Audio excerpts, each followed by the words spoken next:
hello everyone. So I'm here today to talk to you about Data Play. I'm the Neighbourhood Planning Manager at Plymouth City Council, and I'll tell you a little bit about what I do and how Data Play has kind of been developing and hopefully how you can get involved.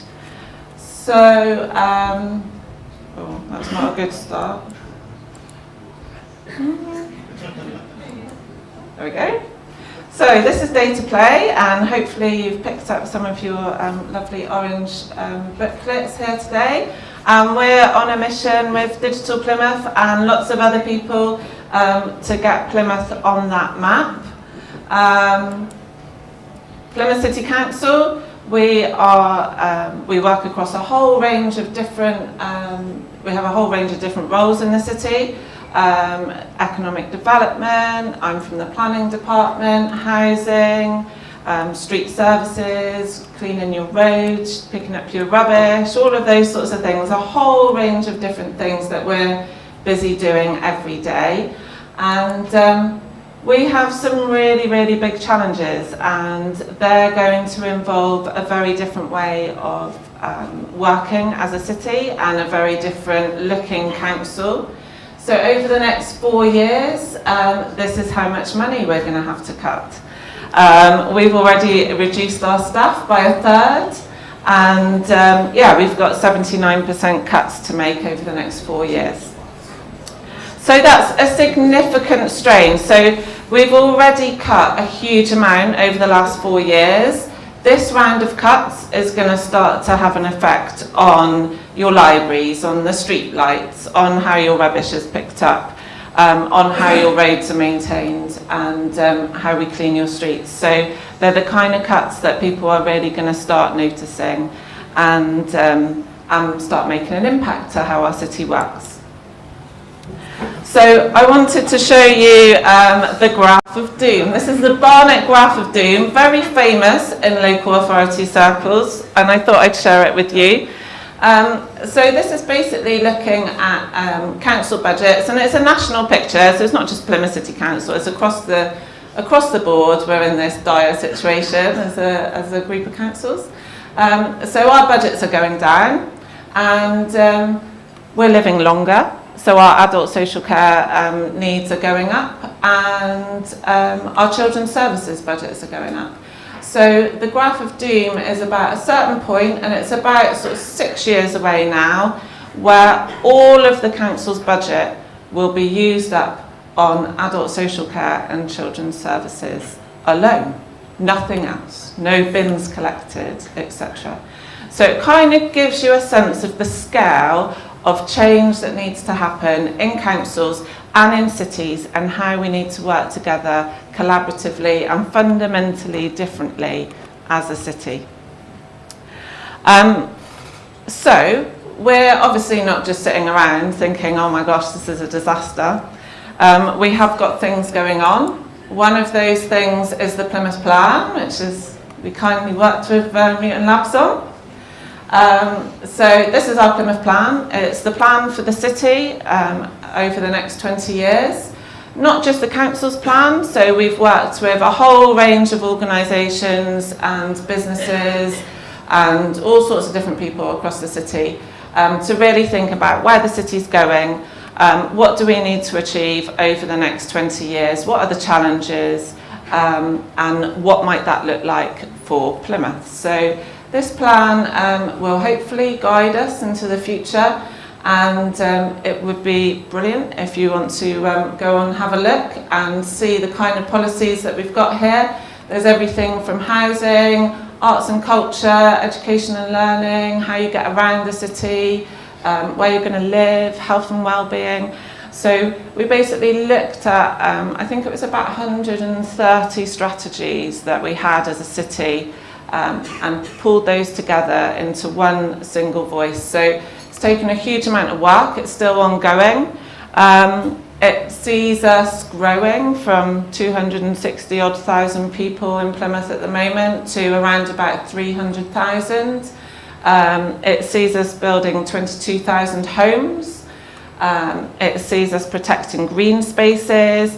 It sees us fingers crossed, improving our train journey times to London to 2 hours and 15 minutes is the target. Reducing our carbon emissions, all of those sorts of things. So you kind of get a sense of the breadth of the Plymouth Plan, and it'd be great if you want to go in and dive in and have a look. We're also looking at how we deliver our services as a council, so as our own organisation. We also want to help to support delivering the Plymouth Plan, so we're thinking about, as a council, how do we help to do that within the context of all of these cuts. And that involves us being a lot more creative and looking at sort of different roles to generate income as a city. That includes growing our economy, so good businesses pay good business rates and provide jobs and all of those sorts of things. So it's in our interest as much as everybody else's to have a really good, strong, healthy economy, and that's kind of where data play starts fitting in. So on to data play. So data play, partly about the city and understanding the city. What can we learn about it? What data do we have? As a council, we've got a huge amount of data. Some of it we use a lot, some of it we don't use very well. Some of it we manage very well and it's very accurate, some of it isn't. Some of it, external people have got a lot better data than we have that we can learn from. And the idea around data play is that we start to open that up and we start to develop those different relationships with you and other people in the city to help to understand how our city's working, what kind of interventions can we make over the next 20 years, what kind of creative and inventive ways can we pull together as a city to make sure that Plymouth is a really, really good place to live. So it's about bringing that innovation and that talent and that local expertise together with the challenges that the council's got and we've got as a city. So we have a huge amount of data, thousands and thousands and thousands of bits of data all across the council in all sorts of different systems and all that kind of thing. So we've developed a really robust process for opening that up. In the council, we obviously have to manage risk, and traditionally we're a very risk-averse organisation. So this has been a real culture change for us, and that's taken us on a little bit of a journey. And some of this data is worth money as well, so it's kind of working out, okay, how do we start opening this up in a way that can support people to do things with it, can support our understanding of the city, but also potentially in the longer term generate an income for the council or others. And how do we use this open data to support the delivery of the Plymouth Plan and encourage other people to help deliver the Plymouth Plan? So this is where we're opening up our data, dataplay.org.uk. We've taken a very simple approach. So after the first data play day, there were a couple of people that came up to us and said, the way you're opening your data is a total nightmare. It was like PDFs on a council website with dodgy copyrights and all sorts of pretty much everything that could possibly be wrong with it was wrong with it. But they said it in a really nice way, so it was like, okay, you know. But then what was brilliant was a couple of people came forward and said, actually, we could sort that out for you. And that was a real turning point for us, I think, after the first data play day, when we were like, actually, this is just a fundamentally different way of councils working with local people and local businesses. So a couple of people have set this up for us. It's really simple. It's based on a CCAN. I'm going to pretend what I'm talking about, but I don't. Phil's laughing. Yeah, really simple, really kind of easy to upload, and we're slowly starting to crack through our data sets, so you can start to see things going up there, and hopefully you can use them. So it's very much growing. We now had 2 data play days and 2 young people's versions in partnership with Rio. And it's really about creating a space to play People come along in their spare time, usually on a Friday and Saturday. So we try and create an environment that's fun, interesting, good food, music, soft play, those kind of things. So we kind of try and get into the zone and encourage your creativity to come out. We've put some data out there, obviously, and increasingly we're starting to set challenges as well, which I'll pick up a little bit more in a minute. So we try and create ways where people can kind of start connecting, getting to know people, meeting different people. So the kind of people that come along are from the tech and digital industries, but also from the council, from Plymouth Community Homes, from public health, from the culture board. So it's a real mixture of different people that start to come together, and increasingly, particularly in the last Data Play Day, that we started to see community groups and residents groups come along as well. And that's where it starts to get really interesting, I think, because then you start to have that real local knowledge, local challenges coming together with a whole range of different skills and resources to see whether you can make things happen and start finding new opportunities. So there's a lot of kind of sharing of skills and sharing of ideas through these. So the idea is that we're all working together, and slowly over sort of the last year, as we've built up Data Play, we've been working with IDAP, we've been working with Digital Plymouth, we've been working with a whole host of different local businesses and organisations to build up a really good picture of how the council can really make a meaningful impact in this area.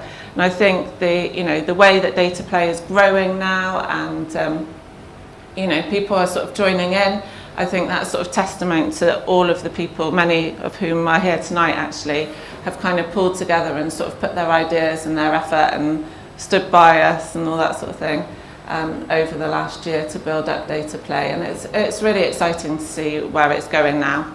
So we've started to pull in external funding now and support others to do the same. So they're very much building up, and we're starting to sort of explore new opportunities that we can take forward with it. So sharing skills is really important, and I think that's been one of the most fruitful things. So from the last Data Play, we offered £2,000 rewards, so there's 3 of those. Elixir are working together with a family that came from the Library Coding Club, and they're working together on an app around sports and how you find out about your local sports, for example.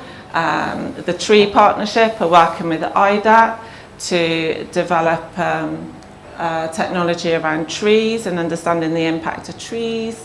So it's about kind of bringing people together and enabling people to work together and share those skills. And there's new opportunities. So we're really interested as a council to explore what new opportunities there might be. That could be the council investing in your business. It could be the council investing in an idea. Could be the council bringing data or resource to the table to make something possible and to enable you to experiment in the city and try something out. Because the interesting thing with the context around local authorities is that every local authority is in the same boat effectively. So there's real opportunities, I think, for us to create an environment where people can try things, experiment with new business ideas and potentially roll them out a lot further. And we want to show off local talent. So as a council, I guess we have a sort of a different role and a more independent role, and we want to use that opportunity really wisely. We want to be shouting about the tech sector in Plymouth. We want to be showing off all of the local talent and the local skills that we've got. We want to be encouraging people to stay in Plymouth and set up their businesses here and contribute, and that's very much part of Digital Play, so Data Play. So this is Chris from IDAP doing his talk at the last day to play. And I think everything that we're doing is about sort of bringing different people together. So what was lovely about this part of the Day to Play Day was it was about bringing the IDAT students together with older people that had no experience of data or digital or tech. It was bringing together a whole mixture of different people, different communities, and encouraging them to sort of think about some of the challenges that we've got. So in terms of investment, I kind of mentioned it briefly, and I've mentioned the fact that the council are looking at different ways of operating and different ways of working. And I think that's a key message that I want to get across, aside from encouraging you to come along and contribute to a Day to Play, is to come and talk to us, and come and talk to us about your business ideas and what you're up to, and see how that might fit with where the council's going. We pledge on crowdfunder, so last year we pledged £60,000. This is our pledge to Tree Vision, who you'll hear in a minute. So last year we were pledging up to £5,000 per project, and you can see that GAIN is also pledging to local Plymouth businesses. That's something that we're building up. This year we've got £180,000 to pledge on crowdfunder. That money comes from development in the city, so people that are building need to pay something called the Community Infrastructure Levy. It's a certain amount of tax. And we need to invest that in infrastructure in the widest sense in Plymouth. So, how do we help to support and oil the wheels of a growing city? And we look to crowdfunder for projects. It can be any project really, as long as it's involving local people and is investing in Plymouth, then we'll be watching and looking to pledge towards that. So that's a really easy and visible way for you to see how we're supporting sort of early projects and new ideas. And then at Day to Play, we bring a panel of experts together to come and look at what's happening over those 2 days. So not only do you have the opportunity to pitch for projects around £2,000 up to the next one, there'll be one for £6,000. So there's kind of, small budgets that you can pitch your ideas towards. You also get to meet some really interesting people and make those different connections, and that's something that we're really building and growing. So as a council, traditionally we've procured in a way that's very removed from sort of relationships, and actually we're looking at a lot more collaborative way of working.